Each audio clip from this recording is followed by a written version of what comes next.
Hey guys, my name is Mike, and I used to be a bouncer at the biggest nightclub in New York City. I did that for many years, and I spent about a year working undercover in my club. It was absolutely, ton of fun, very exciting. This club is. Let's just talk about the club itself, right? So massive club.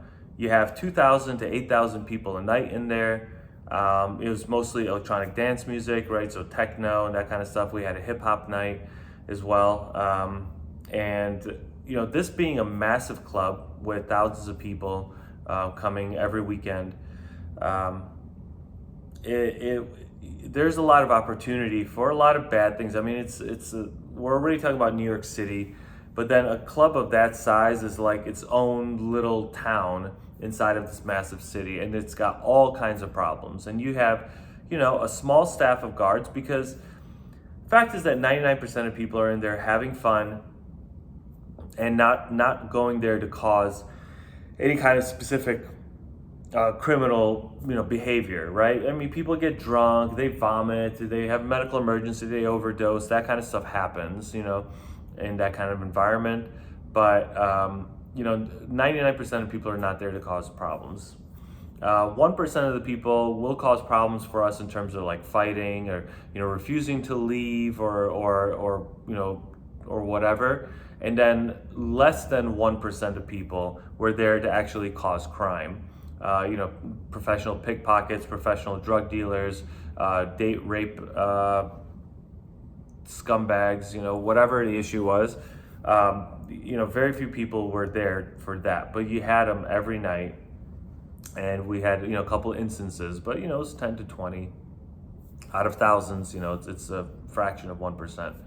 So we had, so let's talk about working undercover. So I was there for many years, but when I worked undercover, it was it was great because I went to Hot Topic and I bought all the stupid clothes that I wanted to as a kid. So right, studded pants, and whatever, stupid T-shirts. I bought these like fake plug earrings, so my ears are pierced, but I put in these like fake plugs because nobody would think that a police officer or undercover, whatever, would have large holes in their ears. So I got those, got some stupid hat and stuff like that, and I just looked like a complete dipshit. But it was fun, it was just part of the whole club, atmosphere, like going out and having fun. And yeah, and I had a badge that I wore as well.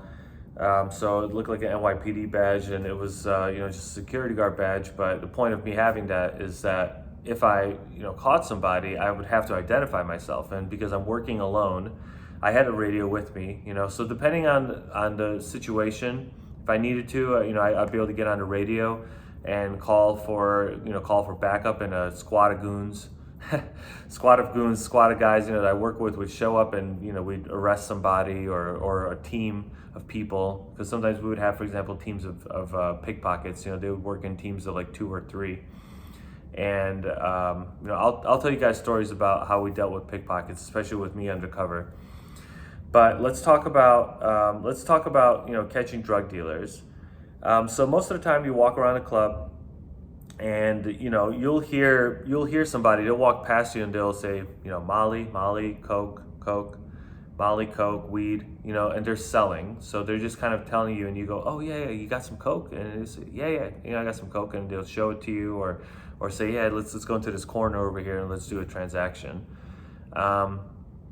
So one of the best places to catch drug dealers is where the transactions would happen, which was oftentimes in a bathroom. And the bathrooms is because there are no cameras in the bathroom. There's a lot of people in there, and a lot of action.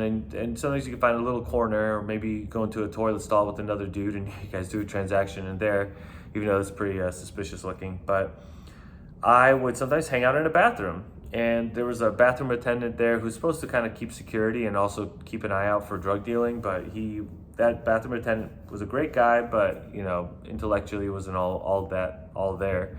But great guy to talk to, for the most part. But he otherwise had no control over the bathroom. Let's just put it that way. He just kept it clean and stuff, which is the important thing.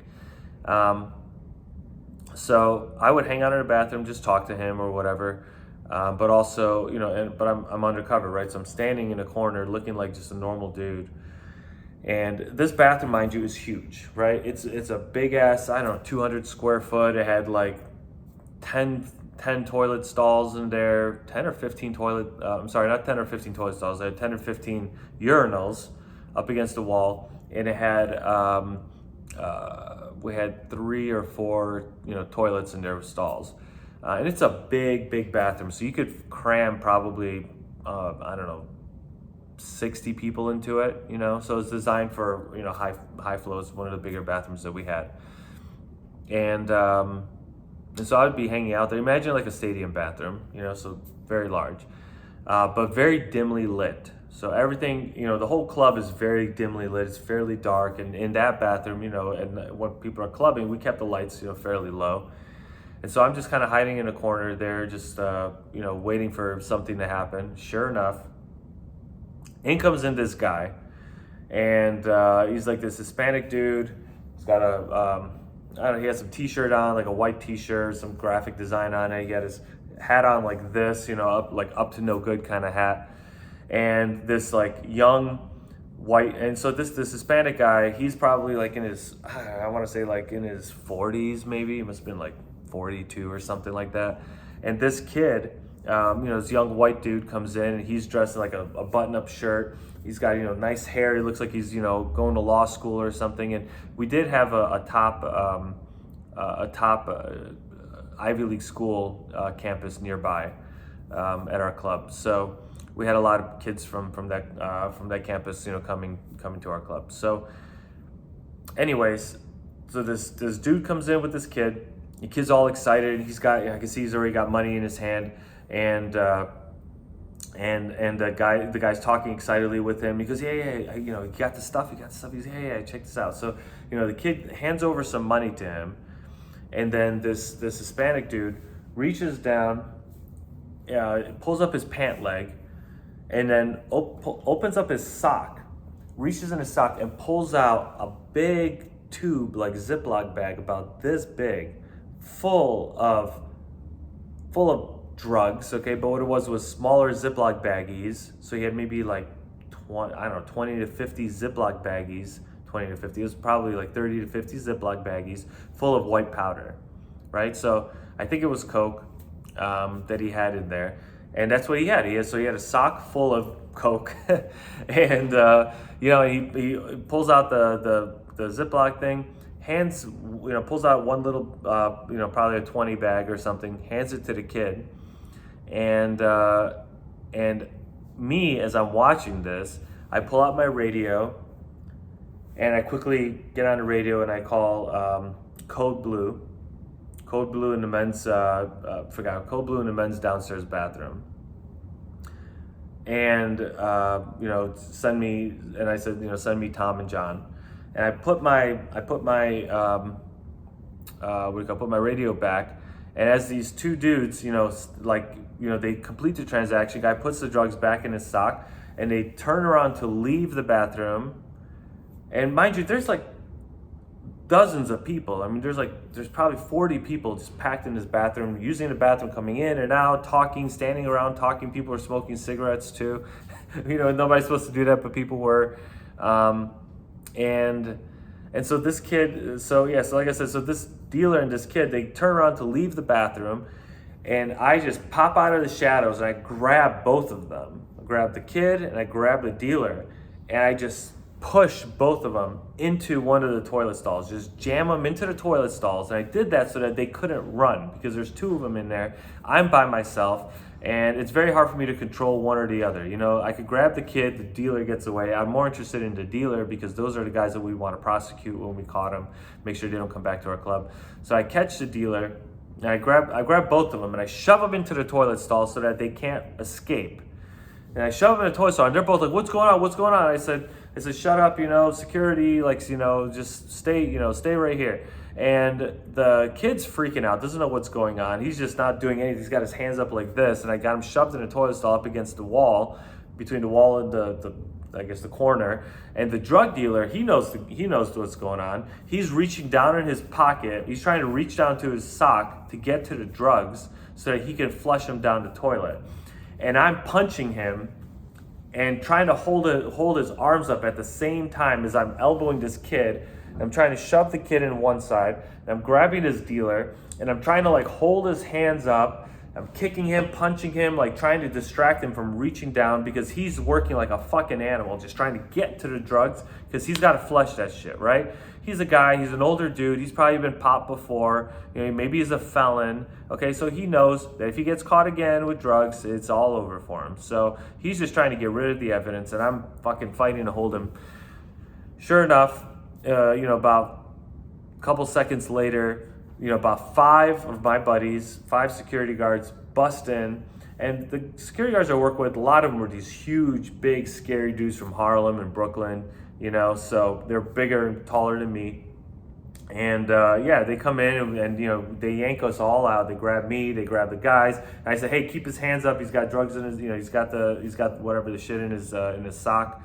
And one of my buddies, he's a big Italian kid. I mean, this guy must have been 7 foot. I think he weighed 400 or 500 pounds, just massive dude. And he's holding this guy's hands like this, holding his hands up, freaking hilarious.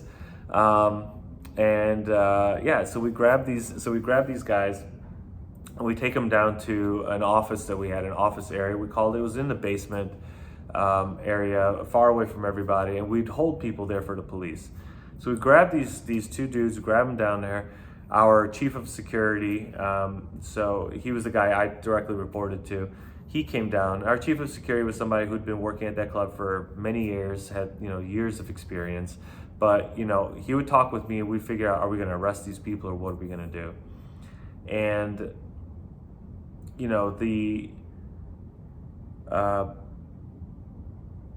this drug dealer was being a complete asshole. He was not being nice at all. The kid was completely terrified and apologetic and said, I'm sorry, I didn't know what's going on, I'll never do this again. And we ended up letting the kid go. But this drug dealer, he was just being like, let me go, you guys ain't shit, this is bullshit. Give me back my drugs, whatever, give me back my money, because we grabbed his money, we grabbed his drugs too. And, because he had wads of cash, of course, because he's been dealing illicitly in our club.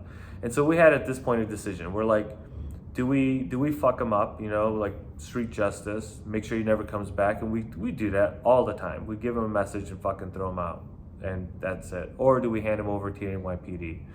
And I was a liaison with the police, and the NYPD at that time, our precinct captain had asked me, he said, Mike, hey, we got we're trying to get a lot of narcotics arrests, or we're trying to get a lot of assault arrests, whatever it is. They would tell me what their priorities were for that that week or the quarter or whatever. So in this case, they wanted narcotics arrests, and I said, let's turn them over to the NYPD. So that's what we did. And there was always some cops who were assigned to our club. They would be hanging out outside, just nearby, right there. Because our club is so big, it took up almost an entire city block. It was huge. And or about half a block, I should say. So we grabbed this kid, and we didn't even take him outside to the cops. We had the cops come into our kitchen. We showed them. We said, here's the evidence. Here's his ID. Here's the cash he had. And here's the drug dealer. And the cops would say, great. They would just put him up in handcuffs and arrest him for possession with intent to distribute, or whatever the charges were that they end up hitting him with. Oftentimes I would end up going to court later on, and I would testify against these people. But most of the time, oftentimes I would go there for a grand jury indictment.